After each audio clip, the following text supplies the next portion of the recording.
बापूजी, आत्मा की जैसे 3 अवस्था बताई गई है, आकारी, निराकारी, साकारी, इनमें सोच होती है जैसे, उनमें अंतर क्या होता है? देखो, साकारी मन जी जो सोच चलती है मन में चलती है ना। अब मन के अंदर जो साकार मन है, जी साकार मन किसके आधार से चलता है?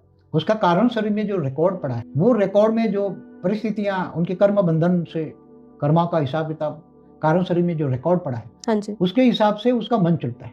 अब कारण शरीर में जो रिकॉर्डेड चीज है, कारण शरीर, महाकारण शरीर, परम महाकारण शरीर, जी तो उस पर आत्माओं की सोच का प्रभाव इतना बड़ा गहरा होता है कि नींद में भी जो स्वप्न आते हैं ना, हाँ वो सब जी। कारण शरीर के कारण आता है। कारण शरीर, सूक्ष्म शरीर में जो रिकॉर्ड रिकॉर्ड पड़ा है। या मन में जो रिकॉर्ड पड़ा है, तो साकारी मन, मनुष्य का मन, साकार मन मृत्युलोक, 5 तत्वों की दुनिया मृत्युलोक, तो मृत्युलोक का मन और अमरलोक का मन, उसमें जमीन आसमान का अंतर है। अब आकारी, जैसे भूलोक से ऊपर भूपुरलोक, 3 तत्वों की दुनिया जी, भूपुरलोक से फिर ऊपर स्वर्गलोक, स्वर्गलोक से ऊपर फिर महालोक, जनलोक, तपलोक, सत्यलोक, इसके ऊपर ब्रह्मापुरी, इसके ऊपर विष्णुपुरी, इसके ऊपर शिवपुरी, परमधाम। तो ये सभी आत्माओं की अलग अलग कैटेगरी की स्टेज होती है। आत्मा समझो कि स्वर्गलोक में गई, वहां जो वायुमंडल है और जो कर्म बंधन है, उसके अच्छे कर्मों का फल मिला के स्वर्ग में चली गई, स्वर्गलोक में चली गई। हाँ जी।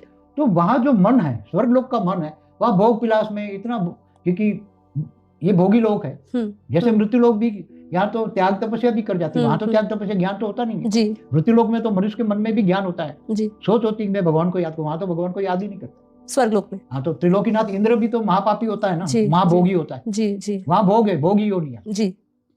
तो इससे ऊपर जाओ तो फिर जो भोग नहीं भोगना चाहते, ज्ञान है भाई मुझे ऊपर जाना है, तो महालोक जाता है जी। तो वहाँ बड़े बड़े महर्षि का मन होता है। तो वहाँ 3 तत्वों की दुनिया में, जिसको आकारी दुनिया कही, सूक्ष्म दुनिया कही, तो वहाँ पे भी मन होता है। सूक्ष्म शरीर के साथ मतलब मन होगा हमारा। तो मन तो हमेशा रहेगा।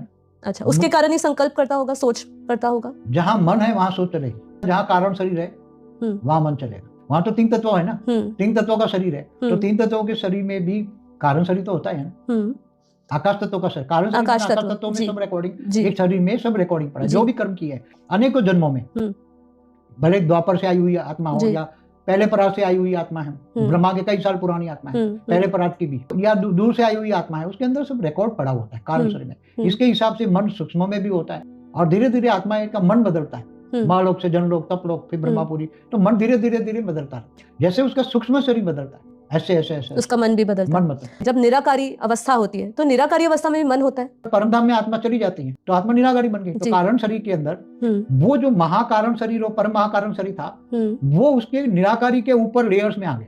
जब निराकार से भी वो आत्मा आती है ऊपर से, ग्रेट यूनिवर्स से, 25 कला वाली, 30 कला वाली, 40 कला वाली आत्माएं भी आती है। निराकारी के ऊपर एक लेयर्स होता है, आकाश गंगाओं से या यूनिवर्स से आत्माएं आती है, तो आवरण तो निराकार के ऊपर भी चढ़ा होता है, तो निराकारी मन होता है।